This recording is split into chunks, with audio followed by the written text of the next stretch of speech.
drum thumping, boots on the ground. We the ones still standing when the world spins round. Bear had the blueprint, who's kept it tight, saying the Saban Stallings all ready to fight. Perkins, Schuler, DuBose, DeBoer on the line. If you're leading this tide, then your back is mine.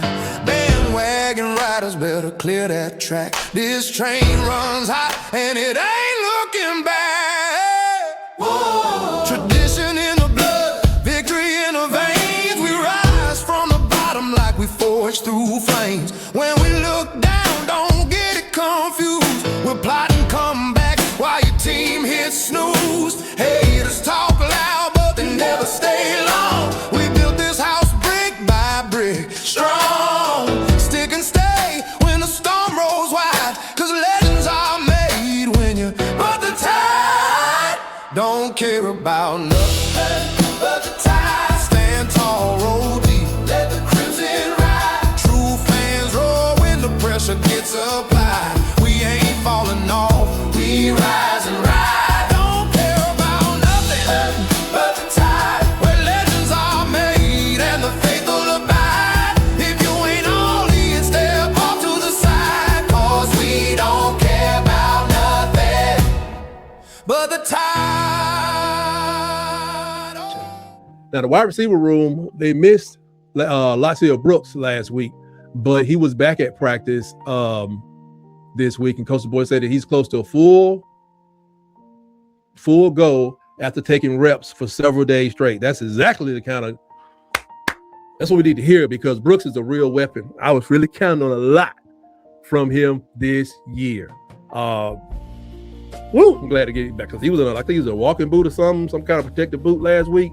We need this man at full strength, and we got that man back on the field. Now, I have good news to report. Noah Rogers is returning to the field, and I'm happy about it, man. This is a feel-good story. Senior receiver Noah Rogers officially back on the practice field. He's been out since the injury that he suffered during the A-Day game. You know, I didn't know what it was.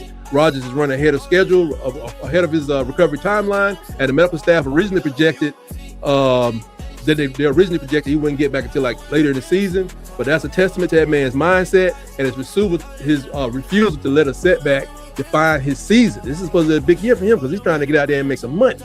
And this is exactly the kind of story that gets me fired up headed into the season opener. Don't know if he'll play there, but, you know, I hope he can make it out there, because the boy has been specifically praised Rogers for staying positive from the moment of the diagnosis all the way through rehab. The whole team reportedly celebrated when he stepped back on the practice field, kind of like that. What's that dude up there? Will somebody? I don't know. And they was happy when he came back. The New York Knicks guy, you know what I'm talking about? Ellis. I don't know. But Rogers is not doing full team drills just yet. But every rep he takes is now progress toward the receiver room that's desperately wants to get him back to full speed. And that's a heartwarming update in fall camp, and a camp full of injury news. And just have to give praise, because I'm glad these guys came back, man. Rogers came to Alabama, as a former 5-star Ohio State recruit who transferred to NC State, where he cut his teeth. And he's exactly kind of veteran deep threat receiving that the receiving core needs, because we got a bunch of them in there. We just need more weapons to fire down that field. This kind of team, man, where 6 receivers could have 4 catches a game on average, and we could have been beat somebody about 50, combined with the running game. Yeah. We needed more production downfield last year. Ryan didn't have a great year, but he's looking to bounce back, and I'm just glad this man is back ahead of schedule. That's a massive boost for this passing attack that's going to lean on some big plays down the field. Yeah. It doesn't even just begin to cover how good this news is, but I want to take a look at this wide receiver room. Let's just talk about it as a whole, because it's loaded with talent. Even after losing these pieces last season, Ryan Coleman-Williams and Brooks, they are returning. We lost Jeremy Bernard. He's up there with my Pittsburgh Steelers doing his thing, but they return as proven players. Now you're adding Noah Rogers to as a deep threat. Sedarian Morgan, who's already flashed on A-Day with a touchdown grab. Derek Meadows, who moved up in the depth chart. The real red zone threat, if I've ever seen one. This room got size, speed, enough experience, all in one package. I am excited. What is the quarterback to do? Rico Scott is still fighting to reclaim his old third receiver job after, the season opener last year. Following the rotation, he had an injury and everything. And he is known around the building for having the fastest recorded speed on the entire roster. Competition breeds greatness. And this receiver room has legit competition at every spot on the depth chart. I don't even know how you can work them all in. Ryan Grubb, you got a lot to do. That's exactly how you build a team. Gotta have that iron sharpening iron. What's the sound effects? Iron need to be sharpening iron around there, because who are those guys competing against? One of the top 3 defensive backfields in college football, according to independent sources, not me. The new receivers coach, Rick Nix. Thank you, Nick. This group has a real chance. Thank you to DC. Bubble, all my friends over there on the other side of the state. This group has a real chance to be one of the most explosive units in the entire SEC. And thanks to Derek Nix, they're going to know how to block. Especially once quarterback Keelan Russell starts, letting it rip downfield. You got to go turn your back to check them guys. And when you turn your back, is Sean Brown behind you? Is Keelan Russell behind you? Huh? Daniel Hill? I hope he ain't behind you, because he's going to put his helmet right in your small of your back. You put a most mobile, aggressive quarterback with the receiver room this deep and talented, man. Defensive coordinators, they need to just get rid of if you're a defensive coordinator playing against Alabama, just get rid of your gym membership. You're gonna sweat enough. You're gonna sweat enough between Thursday and Sunday morning. This is the kind of skill position talent that wins championships, the way I look at it. Then you got Maurice Mathis Jr. Y'all ain't know what it is. JUCO All-American, who transferred with over 1,200 yards in a season ago, adds even more juice to that room. You ain't seen. Go watch the film. Just go watch it. Maurice Mathis Jr. Just go look at it. You don't know who he is? Go look at the film. Let somebody twist the ankle. This man is waiting. He waiting. We got a lot more juice than we had last year. I ain't gonna lie. We had injuries and stuff. There's a lot of juice in this room. Just gotta have a quarterback and a blocking to get these folks the ball. I will talk about tight ends. Did that last. I told tight ends, they ready to go. This is an upgrade. Every single spot on that roster, man. Receiver spot. Alabama had to go out and rebuild his room through, high school recruiting and transfer portal, and it looks like a job well done, if you ask me.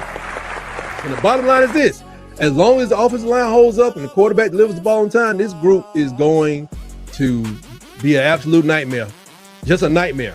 I'm the kind of nightmare you have where even though you see some kind of beast, you hear a witch's cackle. That's the kind of nightmare I'm talking about. The talent is there, the depth is there, and now it's just about the whole thing coming together, just gelling. I'm fired up. I hope you fight East Carolina, man. I don't know. What kind of score do you think? Drop that in the comments. What kind of score you think would make people say, maybe they are different? I think Alabama needs to score 100 points. Because if they score 60, people are like, well, that's East Carolina. They need to score 100 points. I kind of feel better. But it don't matter. Let's go game by game. I don't care if we win by 1. Let's just go 12-0. Now, to finish up my segment on the receivers, I got to talk about Ryan Coleman-Williams. He's supposed to be the bell cow. Yeah. Now, Ryan Coleman-Williams enters his junior season, maybe the most scrutinized player on the whole roster. After the electrifying freshman year, followed by a rough sophomore slump in 2025, which it was slumpish because of the drop, not really because of the production, because a lot of people didn't have the production. The drops were definitely a problem. Changing his last name to honor his mother, changing his jersey number, getting married, becoming a father, all while carrying the weight of being one of the highest paid receivers in college football. This group, that's a lot going on.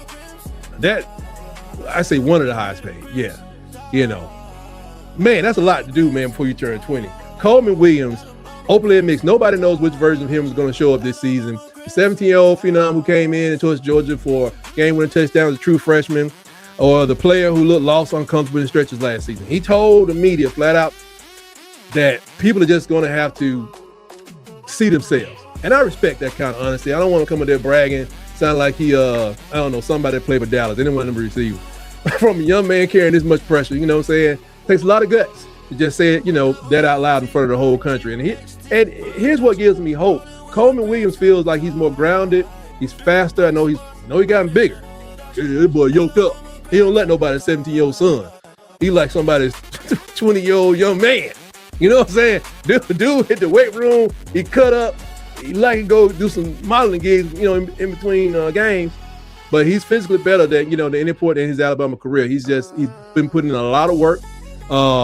He's been like, you know, he's been working on his functional weight this offseason. A player is also, you know, he's caught the game-winning score against Georgia and helped push his program to the Rose Bowl appearance. Clearly he has talent. The only question is whether that mental side catches back up. And if it does, this offense gets a serious weapon back. But here's the thing. Oh, Ryan Williams, even if he looked like he did last year, it was just like 4 guys out there last year. And then Ryan Williams wasn't clicking. Jeremy Bernard, Lacia Brooks was a surprise. And the guy we lost to Texas, we ain't not coming like this. This is a whole row. It's a gaggle of receivers. And trust me, these receivers, offensive line, quarterback dependent, these receivers, they something serious. But this is a story about resilience as much as it is about football. You know what I'm saying? He could have thrown, he was throwing the fire at 17, he stumbled, and now he's trying to reclaim his standing heading into his junior year. And, you know, whatever happens this season, you have to respect the growth that he's shown, you know, off the field. Becoming a husband and father is one thing, not the other way around. Chasing his dream on Saturday, that's a heavy load, man. Even for 20-year-olds, you know, it's heavy. All of it's heavy. It's heavy on everybody.